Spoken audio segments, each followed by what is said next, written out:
Hi అండి అందరికీ. నేను మీ మనీ. వెల్కమ్ బ్యాక్ టు మీతో మీ నేస్తా. ఈరోజు వీడియో వచ్చేసి పెసలతో దోశలండి. పెసలు నానబెట్టే పని లేకుండా అప్పటికప్పుడు చాలా సింపుల్గా ఈ పెసర దోశని వేసుకోవచ్చు. హోటల్లో ఇలానే చేస్తారండి. హోటల్ వాళ్ళకి అడిగి మరీ చేసిన పెసర దోశ. మనకి పెసరలో చాలా పోషకాలు ఉన్నాయి. మీకు పోషకాలు ఎక్కువగా కావాలనుకుంటే ఒక్కసారి ఈ విధంగా ఈ పెసర దోశ వేసి చూడండి. టేస్ట్ చాలా చాలా బాగుంటుంది. ఇంకెందుకు లేట్ చేయడం, వీడియో అనేది మీరు ఎక్కడ స్కిప్ చేయకుండా చూస్తే ఈ పెసర దోశ ఎలా వేసుకోవాలో చూసేద్దాం. ముందుగా ఒక గ్లాస్ పెసలు తీసుకోవాలి. వీటిని ఒక 2 సార్లు బాగా శుభ్రం చేసుకోవాలండి.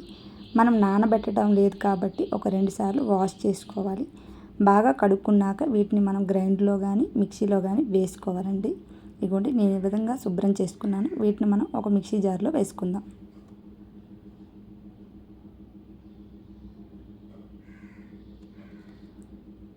ఇందులోకి మనం కొంచెం సాల్టు, అలాగే చిన్న అల్లం ముక్క ఇలా తరిగి వేసుకున్నాను. 1 ఇంచ్ అల్లం ముక్క అనమాట. అలాగే 1 స్పూన్ జీలకర్ర, కూలింగ్ వాటర్ నేను వేసుకుంటున్నానండి. కూలింగ్ వాటర్ వేయడం వల్ల ఈ పెసర దోశ అనేది చాలా స్మూత్గా ఉంటుంది. అందుకోసం నేను కూలింగ్ వాటర్ వేస్తున్నాను. కంపల్సరీగా కూలింగ్ వాటర్ వేసుకోండి. ఇప్పుడు మనం వాటర్ ఏమి యాడ్ చేయకుండా ఒకసారి గ్రైండ్ చేసుకుందాం. ఇదిగోండి ఈ విధంగా ఒకసారి గ్రైండ్ చేసుకుని ఒకసారి కలుపుకున్నాక ఇప్పుడు మనం ఇందులోకి వాటర్ యాడ్ చేసి ఫైన్గా గ్రైండ్ చేసుకోవాలి. పెసరలో చాలా ఎక్కువ పోషకాలు ఉన్నాయండి. మనం ఇలా డైరెక్ట్గా తీసుకోవడం వల్ల పోషకాలు అనేవి బయటికి పోవు. నానబెడితే ఆ పోషకాలన్నీ పోతాయండి. ఒకసారి మీరు ఈ విధంగా ట్రై చేయండి. టేస్ట్ కూడా చాలా చాలా బాగుంటుంది. కొంచెం థిక్గా ఉంది, ఇంకొంచెం వాటర్ పడతాయండి. ఇప్పుడు మెత్తగా మనం గ్రైండ్ చేసుకోవాలి.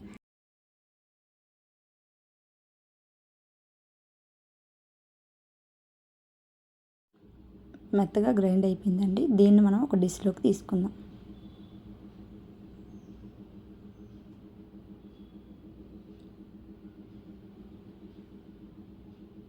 ఇది కొంచెం థిక్గా ఉందండి. మనం కొంచెం వాటర్ యాడ్ చేసుకోవాలి. దోశ బ్యాటర్ ఏ విధంగా ఉంటుందో ఆ విధంగా దీన్ని మనం కలుపుకోవాలన్నమాట. వాటర్ యాడ్ చేసి ఇలా కలుపుకున్నాక మనం దోశ వేసుకోవడమే. మనం దోశ వేసుకోవడం కోసం దోశ ప్యాన్ పెట్టి హీట్ చేసుకోవాలి. హీట్ ఎక్కాక కొంచెం ఆయిల్ని స్ప్రెడ్ చేసుకోవాలి. నేను ఫస్ట్ టైం వేస్తున్నాను కాబట్టి ఆయిల్ స్ప్రెడ్ చేసుకుంటున్నానండి. ఇది నాన్ స్టిక్ కాదు కదా, ఐరన్ తవా కాబట్టి నేను కొంచెం ఆయిల్ వేసుకున్నాను. ఇలా ఆయిల్ స్ప్రెడ్ చేసిన తర్వాత మనం దోశ వేసుకోవడమే. మీకు ఎంత పలుచగా నచ్చితే అంత పలుచగా వేసుకొని ఇలా ఆనియన్స్ వేసుకోండి. మీకు నచ్చితే ఆనియన్స్ వేయండి, లేదంటే స్కిప్ చేయొచ్చు. చుట్టూ కూడా ఇలా ఆయిల్ వేసుకోండి. కొంచెం మనం ఈ దోశని టర్న్ చేయవలసిన అవసరం లేదండి. బ్యాక్ వైపు రోస్ట్ అయితే దీన్ని తీసేయచ్చు అనమాట. చూడండి ఎంత చక్కగా దోశ అనేది వచ్చేస్తుందో. చూడండి చక్కగా రోస్ట్ అయిపోయింది. మరొకటి కూడా మీకు వేసి చూపిస్తున్నాను. చూడండి ఎంత పలుచగా వస్తుంది అసలు దోశ అయితే. ఇందులో మీకు ఒక సీక్రెట్ టిప్ చెప్పబోతున్నానండి. మనం పెసలు నానబెట్టి వేసుకోవడం వల్ల ఆ దోశ తింటే గడ్డి తిన్నట్టు ఉంటుంది. అలా నేను ఒకసారి చేసి పిల్లలకి పెడితే అస్సలు తినలేదండి, వాళ్ళు ఇష్టపడలేదు. ఇలా డైరెక్ట్గా దోశ వేసి వాళ్ళకి పెట్టడం వల్ల చాలా ఇష్టంగా తిన్నారు. ఎప్పుడూ కూడా ఇలానే చేయమంటున్నారండి. నేను హోటల్ వాళ్ళకి అడిగాను, దోశ సీక్రెట్ అనేది ఇదనమాట. అప్పటి నుంచి నేను దోశ అనేది ఈ విధంగానే చేసి పెడుతున్నాను ఇంట్లో. చాలా ఇష్టంగా తింటున్నారు. టేస్ట్ కూడా చాలా చాలా బాగుంటుందండి. సీక్రెట్ హోటల్ దోశని మీరు కూడా ఒకసారి ట్రై చేయండి. పెసలు నానబెట్టే పని లేకుండా అప్పటికప్పుడు మనం గ్రైండ్ చేసి ఈ విధంగా దోశలను వేసుకోవచ్చు. టేస్ట్ చాలా బాగుంటాయి. ఈ విధంగా నేను దోశలు వేసుకున్నాను. వీటిని మనం సర్వ్ చేసుకుందాం. ఈ దోశల్ని మనం పల్లీ చట్నీతోనైనా టమాటా చట్నీతోనైనా ఉత్తినా కూడా తినేసేయండి, అంత బాగుంటాయి టేస్ట్.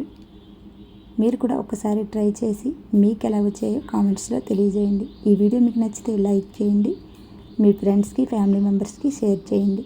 ఈ వీడియో ఎలా ఉంది ఏంటనేది కామెంట్ సెక్షన్లో కామెంట్ రాయండి. ఇలాంటి మరెన్నో ఇంట్రెస్టింగ్ వీడియోస్ కోసం వెంటనే నా ఛానల్ని సబ్స్క్రైబ్ చేసుకొని పక్కనే ఉన్న బెల్ బటన్ క్లిక్ చేస్తే నేను ఏ వీడియో పెట్టినా మీకు ముందుగానే నోటిఫికేషన్ రూపంలో వచ్చేస్తుంది. మరొక మంచి ఇంట్రెస్టింగ్ వీడియోతో మళ్ళీ కలుస్తా. Thank you for watching friends.